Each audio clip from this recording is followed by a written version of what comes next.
आज का हमारा टॉपिक है कि परीक्षा में अच्छे अंक कैसे पाएं।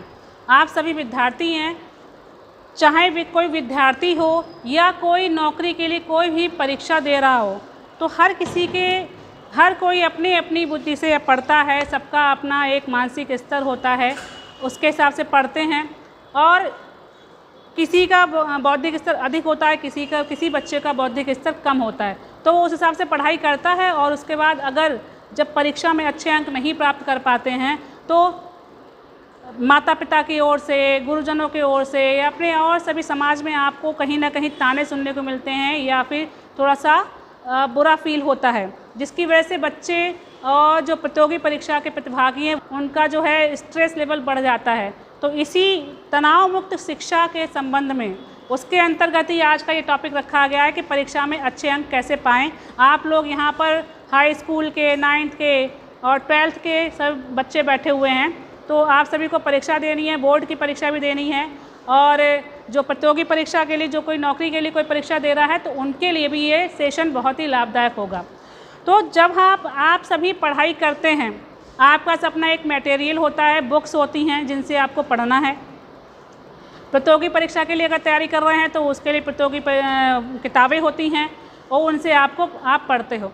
तो कोई भी परीक्षा या कोई भी कार्य करने के लिए हमें एक स्ट्रेटजी यानी एक टाइम टेबल या एक योजना बना के हम कार्य करते हैं। जब कोई कार्य आप योजना बना के करते हैं तो बहुत ही उसका अच्छा परिणाम मिलता है आपको। तो इसीलिए परीक्षा में भी आप अपनी एक स्ट्रेटजी अपनाएं, एक योजना बनाएं, उसके तरीके से ही पढ़ें, तो उसमें आपको अवश्य लाभ मिलेगा। तो स्ट्रेटजी कैसी होनी चाहिए, किस तरीके से हमें पढ़ाई का जो है योजना बनानी चाहिए, कैसे प्लानिंग करना चाहिए कि हम अच्छे अंक पा सकें, उसमें ये आज के सेशन बहुत लाभदायक है। तो कुछ पॉइंट्स आपको बताएंगे कि क्या क्या करना चाहिए। तो सबसे पहला तो ये है कि सबसे पहले तो आप संतुलित भोजन करें।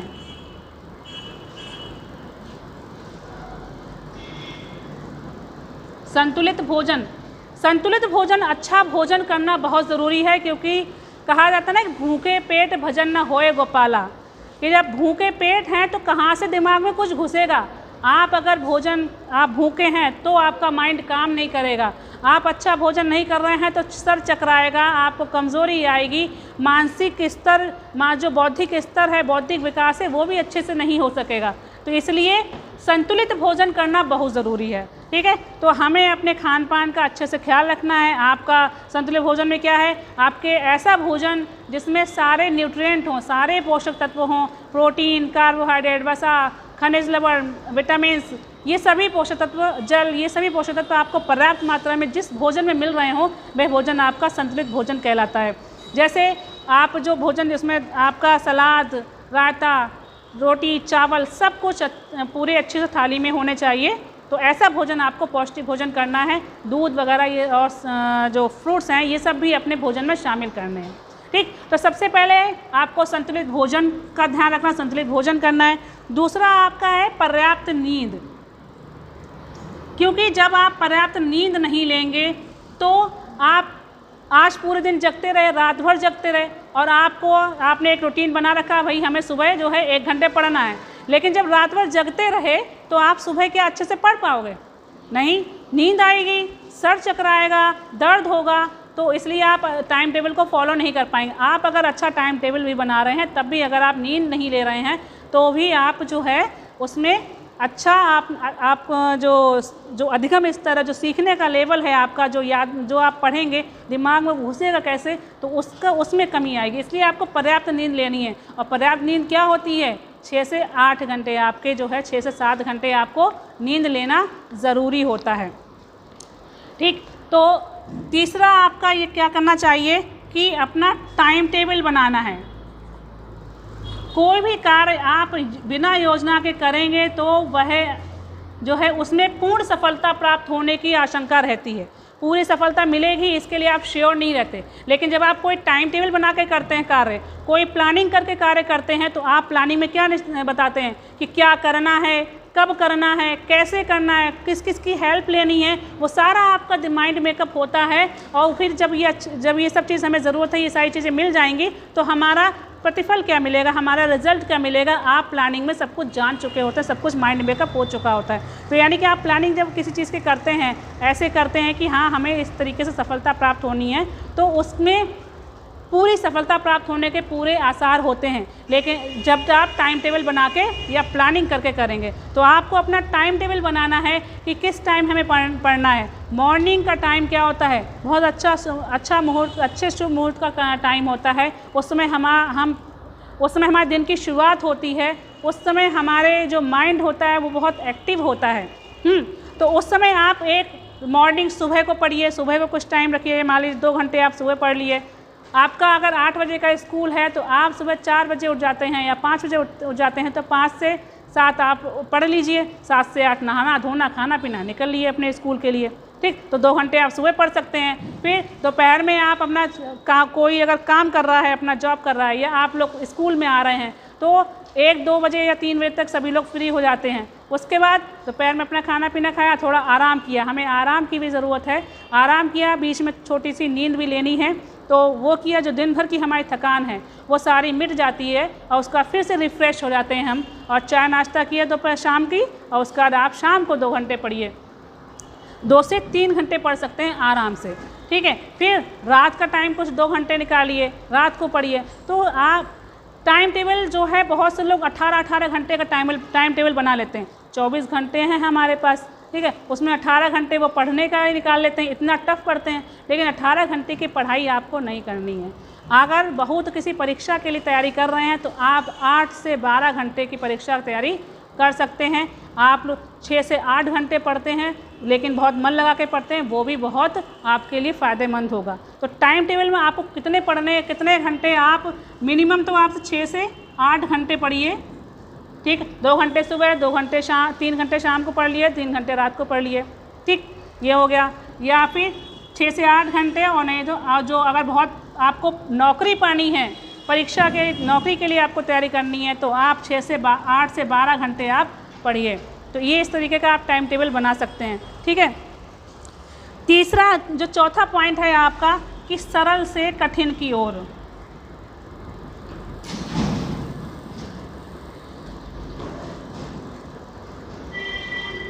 सरल से कठिन की ओर पढ़ें। कैसे कि आप लोग अभी क्वेश्चन बैंक आएंगी या आपकी वो बुक्स हैं, आपको कुछ टॉपिक बहुत टफ लगते हैं और कुछ टॉपिक बहुत सरल लगते हैं, तो क्या उठाया, बस सबसे सरल वाला पहले पढ़ने लगे, है ना। और फिर कि हाँ ठीक है, जो हमें आ रहा है सरल है वो पहले पढ़ लें, और फिर बाद में जो टफ वाले वो हम बाद में पढ़ेंगे।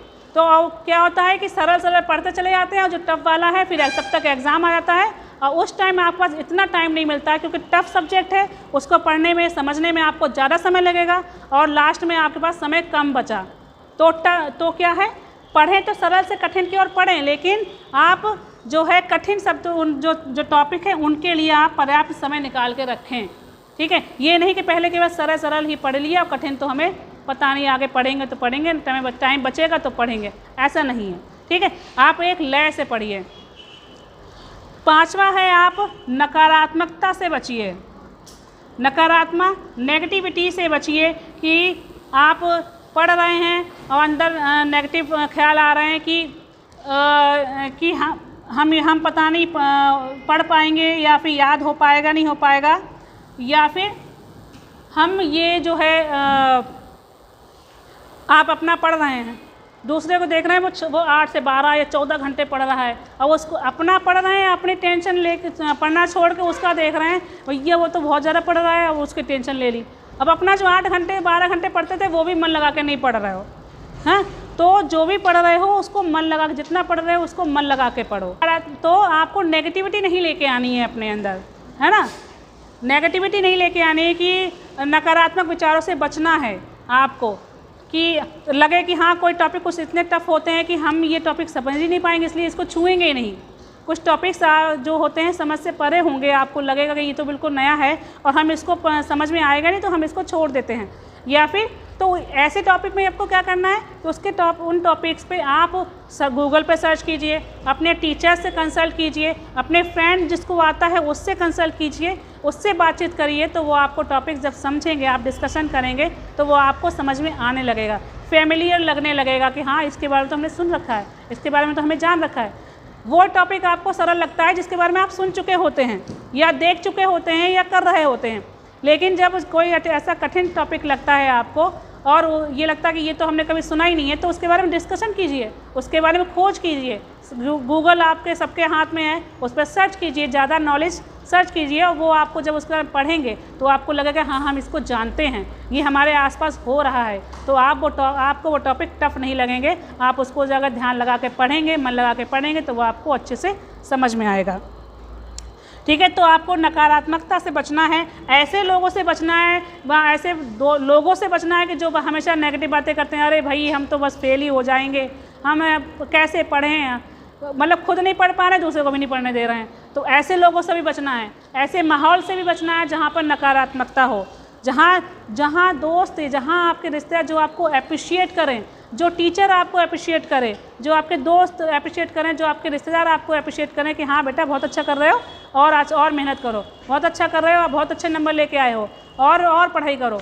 तो जो मोटिवेट करे आपको, तो ऐसे लोगों के कांटेक्ट में हमेशा रहो, तो वहाँ से आपको प्रेरणा मिलेगी। जब आप पढ़ते पढ़ते एक टाइम थक जाओगे, हाँ मैंने बहुत पढ़ लिया, मेरे नंबर कम आ रहे हैं, मैं क्या करूँ, या बहुत पढ़ लिया, मेरा दिमाग चकरा रहा है, तो ऐसे टाइम में आप ऐसे लोगों के कांटेक्ट में आइए, उनसे बातचीत करिए, तो आपको फिर से रिफ्रेशमेंट मिलेगा, फिर से मोटिवेट होंगे आप, और फिर से मन लगा के पढ़ाई में लग जाएंगे। ठीक है, ये बात समझ में आ रही है।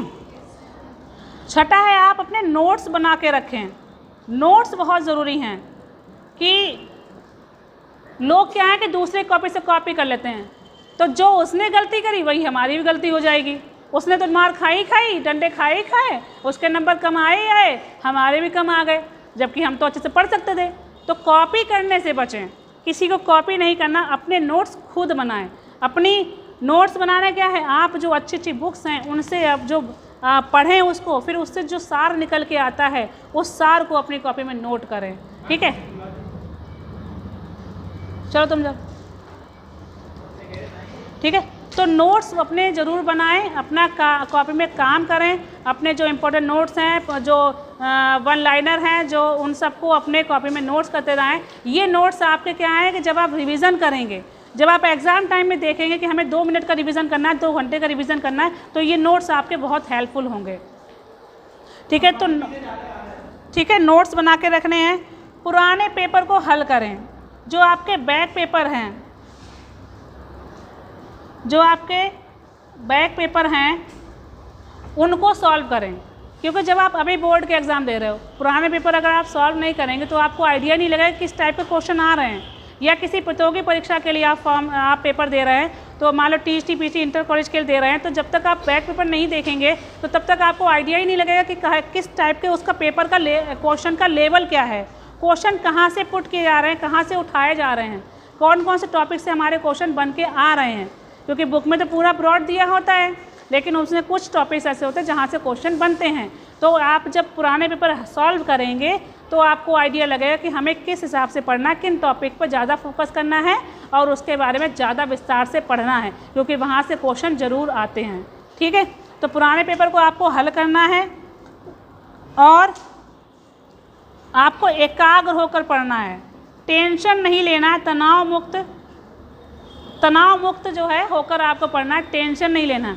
अगर कोई टेंशन है, चाहे अपनी व्यक्तिगत, चाहे कोई पारिवारिक, या चाहे कोई कॉलेज से संबंधित, चाहे कोई शैक्षिक, किसी प्रकार की आपकी कोई समस्या है, तो आप अपने आपस में अपने दोस्तों से बात करिए, जिससे बात करके अच्छा लगता है। अपने घर में डिस्कशन कीजिए उस टेंशन के बारे में, ताकि आप टेंशन मुक्त हों, क्योंकि आपको उस टेंशन के बारे में कोई भी जो तनाव है, कोई भी समस्या है, वो जब आप बात करेंगे तो आपको कुछ ना कुछ हल मिलेगा, आपका मन भी हल्का होगा, और जब या वहाँ उनसे मोटिवेशन भी मिलेगा, तो आप फिर से अपने एकाग्र होकर पढ़ेंगे। तो मतलब आपको एकाग्र होकर, एकाग्र का मतलब बिल्कुल मन लगा के ध्यान से पढ़ाई करनी है, जिससे कि जो आप पढ़ रहे हैं वो आपके दिमाग में जाए, आप समझें। ठीक, तो एकाग्र होकर आपको पढ़ना है। और एक क्या है, रट्टा मारने से बचना है। रट्टा मारने से बचना है आपको, रट्टा नहीं मारना है, क्योंकि रट्टा मारने से क्या होता है, लगातार पढ़ रहे हैं और जब क्वेश्चन पेपर आता है तो उसमें आपका आपने पढ़ा मछली जल की रानी है, जीवन उसका पानी है, ये पढ़ लिया, रट्टा मार लिया, और उसके बाद जब एग्ज़ाम में आया कि मछली जब जो है बाहर निकलती है और जो है वो कितने मिनट जीवित रहती है, तो आप रट्टा मारा कि मछली जल की रानी है, बाहर निकले तो बाहर निकालो तो मर जाएगी, आता है लास्ट में। आपको सिर्फ इतना जाना रट्टा मारने से कि बाहर निकालेंगे तो मर जाएगी, लेकिन जब आप उसका अवधारणा उसके बारे में डिटेल में पढ़ेंगे तो आप जानेंगे मछली बाहर निकलती है तो कितने मिनट जीवित रहती है, कितने मिनट बाद मरती है, वो भी उसका वो कैसे छटपटाती है, वो सब आप अच्छे से ऑब्जर्व करेंगे। इस ऐसे आपका जो होम साइंस में है, आप खाना बनाने की विधियाँ हैं, आप जब उसको आपने पढ़ लिया कि हाँ कि जो है कढ़ाई में तेल गरम करें और उसमें टमाटर डालें और वो डालें, तो आपने सीधे उठाया टमाटर, कद्दू उठाया, सब उसमें से डाल दिया। जब तक आप उसको समझेंगे नहीं, रट्टा मारा पढ़ के यहाँ डालें, तो बस टमाटर उठाया डाल दिया, कद्दू उठाया डाल दिया, उसको वो नमक भी डाल दिया, पक रहा है तो पक जाएगा क्या? नहीं, उसको काट छील के डाला जाएगा। तो उसको जब आप ऑब्ज़र्व करेंगे, उसको अपने आसपास उसको अच्छे से समझेंगे, तभी आप जो है उससे मिलते जुलते कोई क्वेश्चन आएंगे तो आप कर पाओगे। आपने टमाटर आलू की सब्ज़ी बनाने की विधि जान ली, तो आप फिर टमाटर से कुछ और बनाना भी सीख जाएंगे, आलू से कुछ और क्वेश्चन मिलता होता करके देख लेंगे। ठीक है, तो रट्टा मारने से आपको बचना है। बहुत ही सिंपल और सरल भाषा में, आपकी घरेलू भाषा में समझा रही हूँ, समझ में आ रहा है? ठीक, अगला पॉइंट है आपका जो मोटी किताबें हैं। लोग बच्चे डर जाते हैं कि इतनी मोटी किताबें कैसे पढ़ें। मोटी किताबें और बड़े सिलेबस को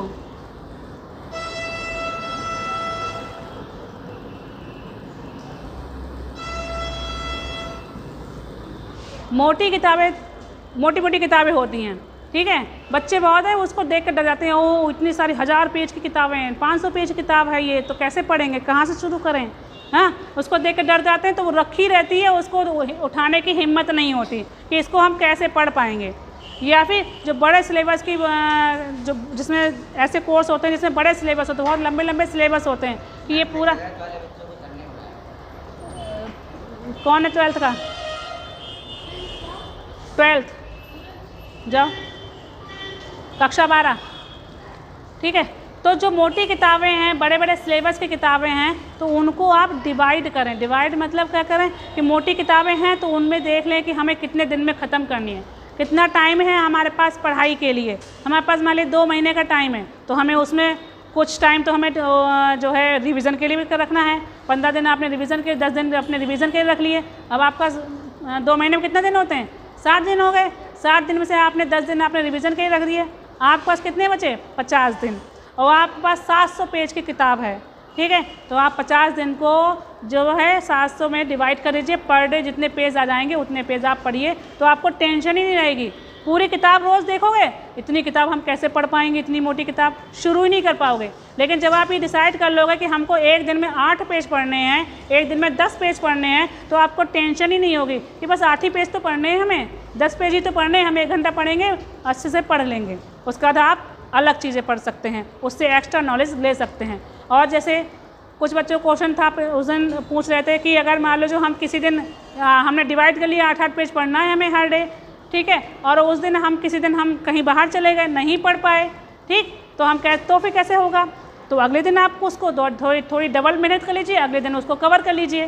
ठीक है, तो आपको टेंशन नहीं होगी कि हाँ हमें बहुत सारे किताब बहुत सारा पढ़ना है। बस उसको देख के आप तुरंत लगे हाँ मैंने आज का बहुत पढ़ लिया, 8 पेज पढ़ लिए, मेरा आज का काम ख़त्म। तो प्लानिंग करके करोगे तो कोई भी कार्य जो है वो टुकड़ों टुकड़ों में करके तब पूरा होता है। आपकी तिजोरी में 1-1 रुपया डालने से ही भरती है। ठीक है, आप नौकरी पाएंगे तो भी आप 1-1 क्लास पढ़ने के बाद ही नौकरी तक पहुँचेंगे। आप पहले फर्स्ट क्लास पढ़ेंगे, सेकंड पढ़ेंगे, थर्ड पढ़ेंगे, फोर्थ पढ़ेंगे, फिर इंटर करेंगे, हाई स्कूल करेंगे, इंटर करेंगे, BA MA करेंगे, और उसके बाद आप परीक्षा की तैयारी करेंगे और परीक्षा पास करेंगे, फिर जाके आपको नौकरी मिलेगी।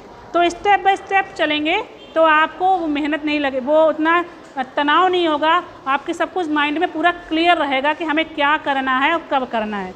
लेकिन अगर आपको अभी कहे तुम्हें नौकरी करनी है कल से, अब तुम्हें ये नहीं पता कि नौकरी अच्छा किसकी करनी है, उसके लिए क्या एजुकेशन चाहिए, क्या क्वालिफ़िकेशन चाहिए, तो यही नहीं पता, तो आपको क्या है, आपको समझ में आया कि हमें कौन सा सब्जेक्ट लेना है, कौन से क्लास तक कहाँ तक पढ़ाई करनी है। हमें अगर टीचर बनना है तो हमें बीएड करना है, हमें नेट करना है। तो आपको जब ये पता होगा तभी आप वहाँ तक पहुँचेंगे ना। और पता ही नहीं है तो क्या है, तो आप यही जो जनरली भेड़ चाल चल रही है वैसे ही आप करते रहोगे, या फिर डर जाओगे कि भैया हम तो नेट कर ही नहीं पाएंगे, हम तो बीएड कर ही नहीं पाएंगे। तो जब आप ये यहाँ से पढ़ाई अच्छे से करते जाओगे तब आप वहाँ तक अच्छे से पहुँचोगे। ठीक है, तो और जो है तो आपको मोटी किताबें या बड़ा सिलेबस है उसको डिवाइड करके पढ़ना चाहिए। और अगला है कि रिवीजन। आपने बहुत अच्छा टाइम टेबल बनाया, आपने संतुलित भोजन भी खाया, पर्याप्त नींद भी ली, टाइम टेबल भी खूब अच्छा बनाया, 6 से 8 घंटे 8 से 12 घंटे पढ़ रहे हो। ठीक है, आप सकारात्मक सोच रहे हो, नकारात्मकता से बच रहे हो, नोट्स बनाए हैं आपने, पुराने पेपर भी सॉल्व किए हैं, बहुत एकाग्रचित्त होकर आप पढ़ रहे हो, रट्टा नहीं मार रहे हो, समझ के चल रहे हो। आप कोई भी टॉपिक हो उसको समझ के, उसकी अवधारणा को समझ के, उसके कॉन्सेप्ट को समझ के चल रहे हैं, तो उससे रिलेटेड अगर कोई भी मिला जुला कोई क्वेश्चन आ जाएगा तब भी आप कर लोगे।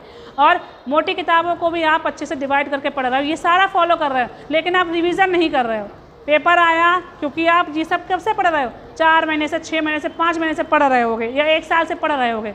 लेकिन एग्ज़ाम के टाइम आपको रिवीजन बहुत ज़रूरी है, क्योंकि जो आप पढ़ चुके हैं उसको रिकॉल करना बहुत ज़रूरी है। आपका माइंड जो है तुरंत कॉन्शियस हो जाए, तुरंत आपके माइंड में हर चीज़ ताज़ा हो जाए। तो क्योंकि आपको कल आपको एग्ज़ाम देने जाना है, या 10 दिन बाद आपको एग्ज़ाम देने जाना है, तो आप 10 दिन, 12 दिन, 5 दिन आप रिवीजन का ज़रूर रखें। जो आपने अब तक पढ़ा है उसको रिवीजन ज़रूर करें। पेपर के टाइम तो पूरे सिलेबस का करना है, लेकिन आप जो बीच बीच में पढ़ रहे हैं तो उसका भी आप हर हफ्ते जो पढ़ चुके हैं हर हफ्ते का भी रिवीजन करें। मान लीजिए आपने सोमवार से शनिवार तक जितना पढ़ा, संडे का दिन आप रिवीजन कर रख लीजिए। ठीक है, संडे को आप उसको जो आपने पढ़ा उसको रिवाइज़ कर लीजिए, जो आपने नोट्स बनाए उसको रिवाइज़ कर लीजिए, जो आपने अंडरलाइन किया उसको रिवाइज़ कर लीजिए। ठीक है, तो रिवीजन बहुत ज़रूरी है। तो ये सारे टॉपिक्स पे अगर आप इन चीज़ों पे ध्यान देंगे तो ज़रूर आपके अच्छे मार्क्स आएंगे। आप जब अच्छे से पढ़ेंगे, मन लगा के पढ़ेंगे, आप टाइम टेबल बना के पढ़ेंगे, एकाग्रचित्त होकर पढ़ेंगे, तो जो आप पढ़ेंगे वो आपके माइंड में जाएगा, घुसेगा, और आपको वो अच्छे से याद होगा। ठीक है, जब आपको कोई टीचर लेक्चर दे उस समय उसको बिल्कुल आई कांटेक्ट होकर पढ़ो, सुनो, कान, आँख, नाक सब खोल, सारे सेंसेस खोल के रखो कि हम जो बोल रहे हैं वो आपके कानों तक पहुँचे, हम जो बोल रहे हैं वो आप देखो, आँखों में घुसे। ठीक है, आपके तो ये सारे सेंसेस क्या हैं, किसी को संस्कृत पढ़ना देती है, ये सारे सेंसेस क्या हैं, वो हमारे माइंड में घुसने के रास्ते हैं। और जब आप इन सारे ज्ञानेंद्रियों से ज्ञान जाएगा तो हमारे मनस पटल पर, हमारे मस्तिष्क में वो अच्छे तरीके से अंकित हो जाएगा, आपको अच्छे से याद होगा। और जब अच्छे से याद होगा तो आप परीक्षा में कैसे भी क्वेश्चन आ जाएं, किसी भी तरीके क्वेश्चन आ जाएं, तो आप सबका हल निकाल सकते हो, सारे क्वेश्चंस को आप सॉल्व कर सकते हो। ठीक है, ये सारी चीज़ समझ में आई आपको? तो कैसा लगा ये सेशन आपको? यूज़फुल है या नहीं है?